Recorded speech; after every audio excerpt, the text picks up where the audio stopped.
Our second guest tonight has such an incredible story. Having experienced a horribly abusive relationship, she managed to fight her way out of that environment, and now she helps other women and girls across the nation do the same.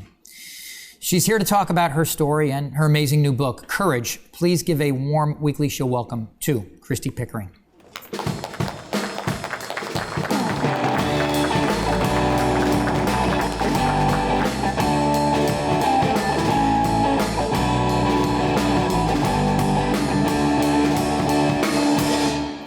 So, Christy, tell us about your new book, Courage. It's a book I wrote and published in August of 2018. It is my story of living in a 21-year abusive relationship with my first husband.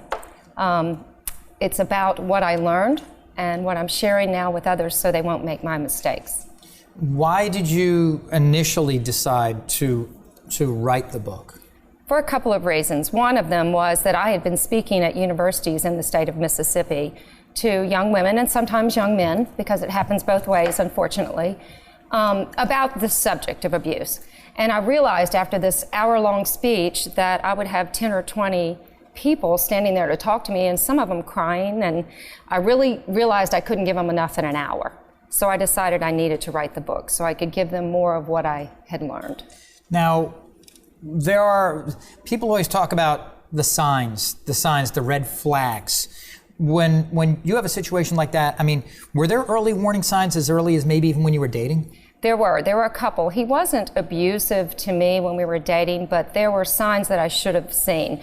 One of them was that he had a temper. He lost his temper a couple of times, and I saw that when we were dating in college. And also he began to become controlling. And you know, it's okay for someone to be kind and considerate and meet you after class and things like that. But when they start stalking you to a certain extent, although, you know, they can do it by looking at your phone or they can do it by just asking people where you are. And I didn't realize that it was controlling till later, till I had more information. But they were signs. Now, a lot of times people don't even realize what's happening until they get kind of to a safer place. Mm-hmm. And then they kind of look back on it. What are some of the different ways abuse can manifest itself, I guess? The different types of abuse? Yeah. Well, there are several different types, and a lot of them I didn't even know were abuse. I didn't even know that what I was suffering was abuse until he actually hit me, you know, because I thought that's the only abuse, but it's not.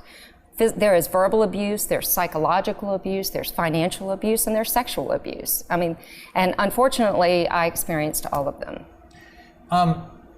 Why do you think abusers do the things that they do? Is it because hurt people want to hurt people, or is it much more complex than that? More complex than that. There's a man that wrote a book. Lundy Bancroft is a man that has spent his life, psychologist, has spent his life studying abusive men, not because he thinks he can change them, because he says in his book that 99% of them will not change. But he wanted to understand why they do what they do, so he could tell women, this is what it looks like, this is what they say, but this is what they really mean. And the reason they do what they do is because it gets them what they want, when they want it, and how they want it. Most abusers are narcissists, and the most important thing to them is what they want. And that's why they do what they do, and that's why they can forgive themselves for all the bad things that they do, because that's irrelevant as long as they get what they want, unfortunately. What are some of the early signs of an abuser? Yeah. Well, okay, so they are controlling, they become jealous, they try to get an early commitment from their partner, they try very quickly to isolate you, and they will try to isolate you from your friends and your family. And then they take control of your whole life, everything that you do.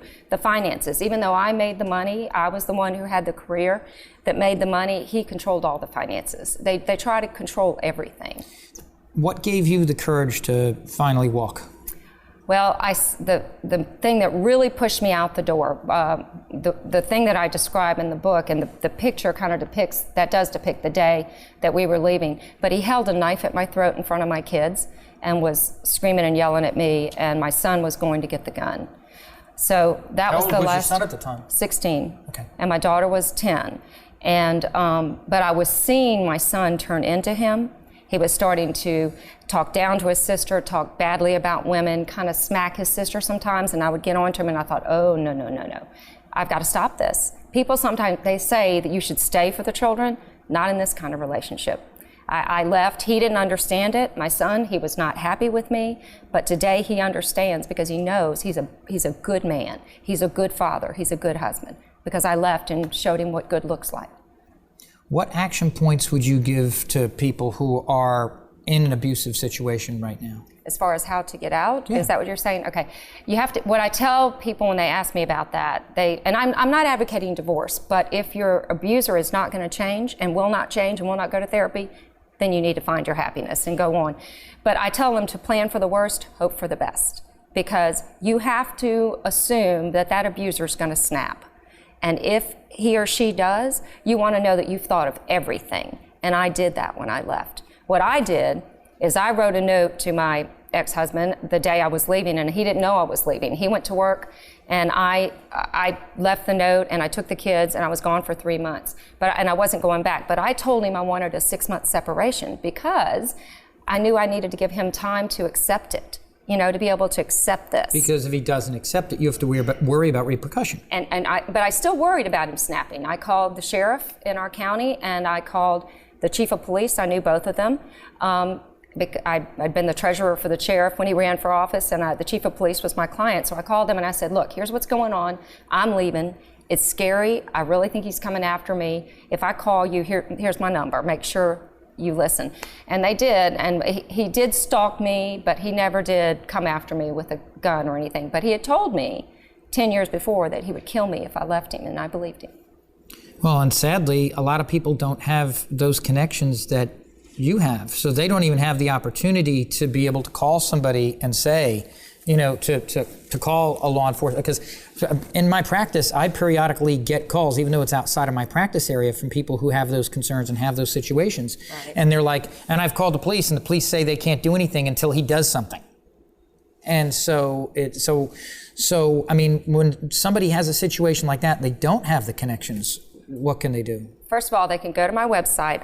My speeches that I give are called Girl, You Deserve Better, not because only women are abused, but the girl was me. I deserved a lot better. Mm-hmm. But anyway, you can go to my website. I have a resources page that tells you all of these places you can go to. There are national hotlines, there's local hotlines, but there are also local shelters. Biloxi has a women's shelter. You can go there, you can stay there for free until they can help you find a place to go, and they can help you walk through how to get out of it safely. And so there are resources. So one more time, the website, so we can post it right there. The website is www.girlyoudeservebetter.com. Christy, thank you so much for coming. Thank you. Just an amazing story. If anybody is going through anything like this, make sure you go out and get this book. Learn what you need to do. Go to her website. There's also a lot of other resources out there. Again, thank you for coming. Ladies and gentlemen, Ms. Christy Pickering. Thank you so much.